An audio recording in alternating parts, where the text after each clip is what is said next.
Hello students, हम 9th class की maths में चैप्टर फर्स्ट के 1.6 वो समझेंगे। ये आपको एक्सपोनेंट के बेस पे एक्सरसाइज दी गई है,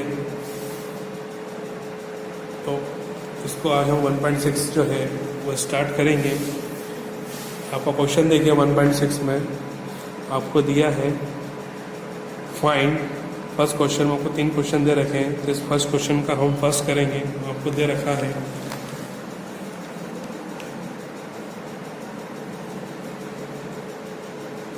64 की पावर 1/2। अब इसको कैसे सॉल्व करेंगे, हम ये देखेंगे कि 1/2 मतलब डिनोमीटर में लिखा है 2, तो जो ब्रैकेट के अंदर हमारा 64 लिखा है उसको भी अपन को पावर 2 में कन्वर्ट करना पड़ेगा।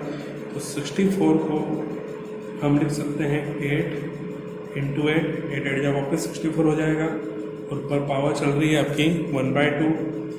अब 8 2 टाइम्स है, तो 8 को अपन लिख सकते हैं 8 की पावर 2, और ऊपर होल पावर चल रही है आपकी 1/2। फिर पावर के ऊपर जब पावर होती है तो दोनों पावर का मल्टीप्लाई होता है, तो इसी तरह से इस 2 का इंटू 1/2 में हो जाएगा, तो फिर 2 से 2 कैंसिल हो जाएगा, तो बचेगा आपकी 8 की पावर 1 मतलब 8। तो इसका आंसर आ जाएगा आपका 8। अब इसी का सेकंड क्वेश्चन देखिए, आपके पास लिखा है 32 की पावर 1/5। अब जैसे यहाँ पर डिनोमीटर में क्या लिखा है 5, तो आपको जो 32 के फैक्टर करने हैं वो भी कितने करना पड़ेंगे 5। तो 32 को अपन लिख सकते हैं 2 इंटू 2 इंटू 2 इंटू 2 इंटू 2, मतलब 2 कितनी बार आ सकता है 5 टाइम्स। किस तरह से 2 2 ज़ा 4, 4 2 ज़ा 8, 8 2 ज़ा 16, 16 2 ज़ा 32, और ऊपर पावर कितनी चल रही है इसकी 1/5। अब 2 कितने टाइम्स है यहाँ पर 5 टाइम्स है, तो 2 की पावर कर देंगे अपन 5, पूरे की होल पावर कितनी चल रही है आपकी 1/5। अब पावर के ऊपर पावर होती है, दोनों पावर का इंटू होता है, तो इस 5 का इंटू 5 में हो जाएगा 1/5 में, तो ये हो जाएगा 5 इंटू 1/5, 5 से 5 कैंसिल, तो 2 की पावर कितनी बची 1 मतलब 2। ये इसका आंसर हो गया। अब इसका थर्ड क्वेश्चन सेम है 125 की पावर 1/3, ये आप खुद सॉल्व करोगे। अब इसका क्वेश्चन नंबर सेकंड देखिए, सेकंड का फर्स्ट। अब थोड़ा सा डिफरेंट हो जाएगा क्वेश्चन। आपको क्वेश्चन नंबर सेकंड का फर्स्ट में क्या लिखा है 9 की पावर 3/2, 9 की पावर 3/2। तो हमको पहले डिनोमीटर की पावर ही देखनी है कि डिनोमीटर में क्या लिखा है 2, तो हमें 9 का फैक्टर भी कितना करना पड़ेंगे 2। तो 9 को अपन क्या लिख सकते हैं 3 इंटू 3, तो पावर कितनी चल रही है 3/2। अब 3 कितनी बार है 2 बार है, तो 3 की पावर कर देंगे अपन 2, और इसकी होल पावर कितनी चल रही है 3/2। अब पावर के ऊपर पावर होती है, दोनों पावर का मल्टीप्लाई हो जाता है, तो 2 का इंटू हो जाएगा 3/2। अब 2 से 2 कैंसिल, तो 3 की पावर कितनी हो गई 3। अब 3 की पावर 3, तो 3 पर लिख देंगे अपन 3 टाइम्स। अब इसका इंटू करेंगे तो 3 3 जा 9 और 9 3 जा 27। ये इस तरह से इसका आंसर होगा। वैसे एक क्वेश्चन और देखिए इसका 32 की पावर 2/5। इसका सेकंड क्वेश्चन क्या है 32 की पावर 2/5।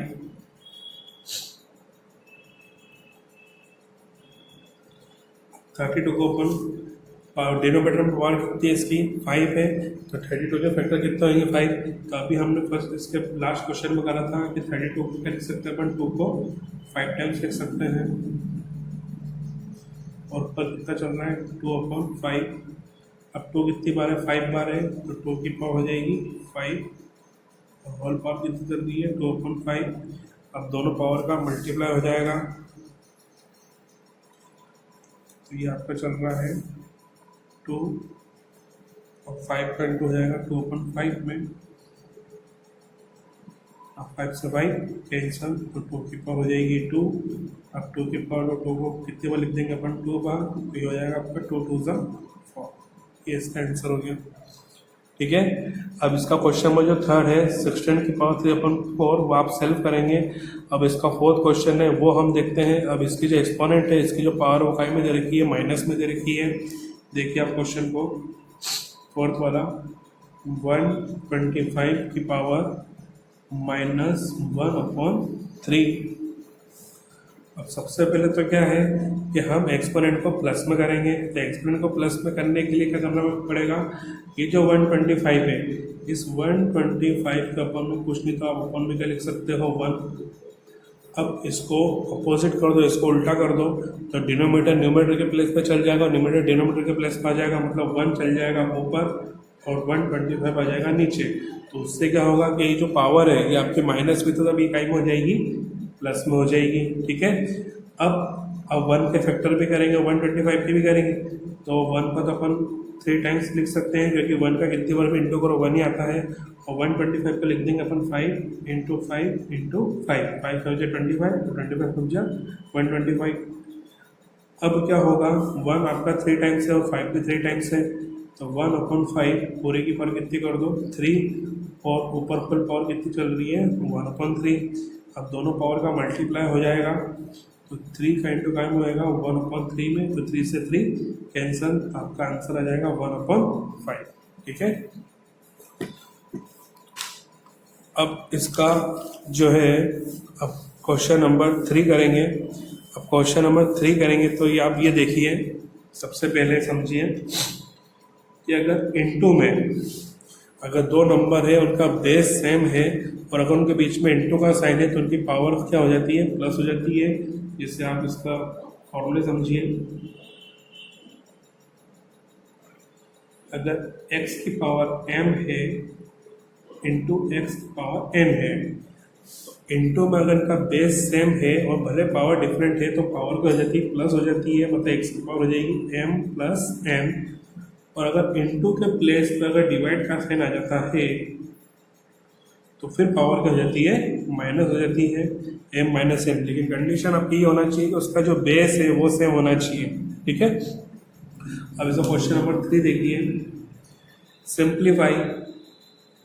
क्वेश्चन फर्स्ट क्या दे रखा है, 2 की पावर 2/3, फिर बीच में आपको डॉट दे रखा हुआ इंटू का सिंबल है, फिर 2 की पावर 1/5। अब आप ये देखिए कि दोनों का जो बेस है वो सेम है और बीच में क्या साइन है, इंटू का साइन है, तो ये जो दोनों पावर है ये क्या हो जाएगी आपकी, प्लस हो जाएगी, तो 2 की पावर हो जाएगी 2/3 और ये हो जाएगा आपका 1/5। अब चूंकि ये जो पावर है जो प्लस में दे रखी है, में दे रखी है, अपन को फ्रैक्शन में दे रखी है, और फ्रैक्शन नंबर को प्लस करने के लिए क्या करना पड़ता है, पहले एलसीएम देना पड़ता है।